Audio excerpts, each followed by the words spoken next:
taking a look at the positives, we thought Bresee was a perfect target there for them at the end of the first round. That's exactly what happened.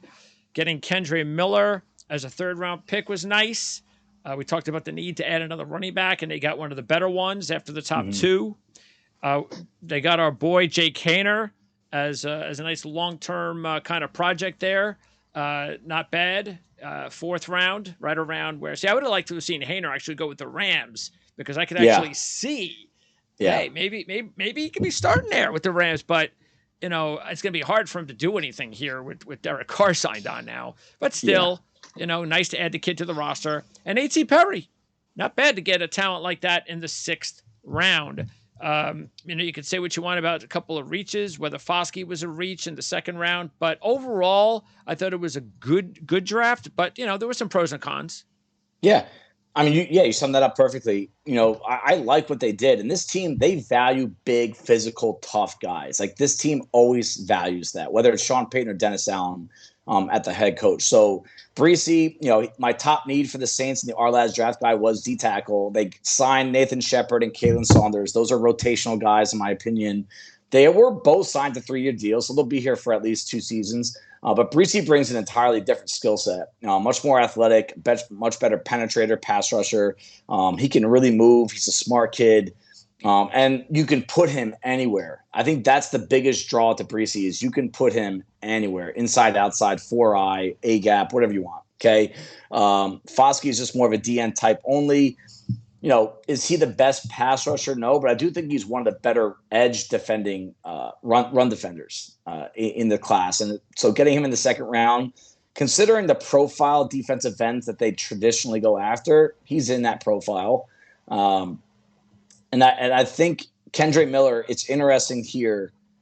I was asked a lot in the pre-draft process, who does he run like, right? Not necessarily who does he grade like as a prospect.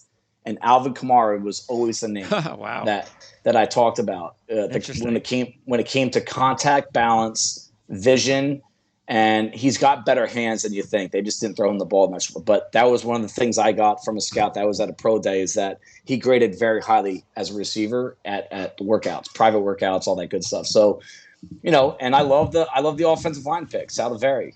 They traded up in the top of round 4. There was a run on the offensive line that happened in the early 4th round.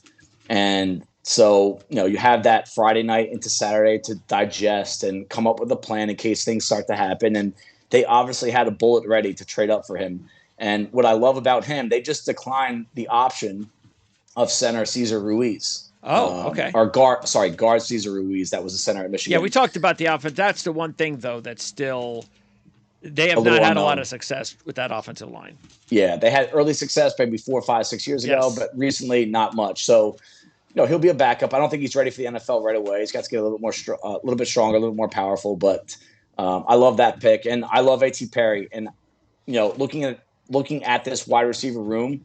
They like size. They don't have a lot of it beyond Michael Thomas, who you just don't know much about. I could see this kid easily being their number 4. And if Michael Thomas gets hurt, I could see him being one of their top 3 receivers by the end of his rookie season as a 6th round pick. Okay. And they only added one player in the secondary, though. That was Jordan Howden. What do you think about Howden? Is that just a special teamer? No, I mean, he'll be a quality backup. They don't have a lot of depth at safety. No. If Marcus May or I'm not a Jonathan Abram guy, so Howden he should be a special teamer, but I think he's the 3rd best safety on his team right now. So that's going to be a spot that they better hope those guys, Tyrann Mathieu and Marcus May, stay healthy.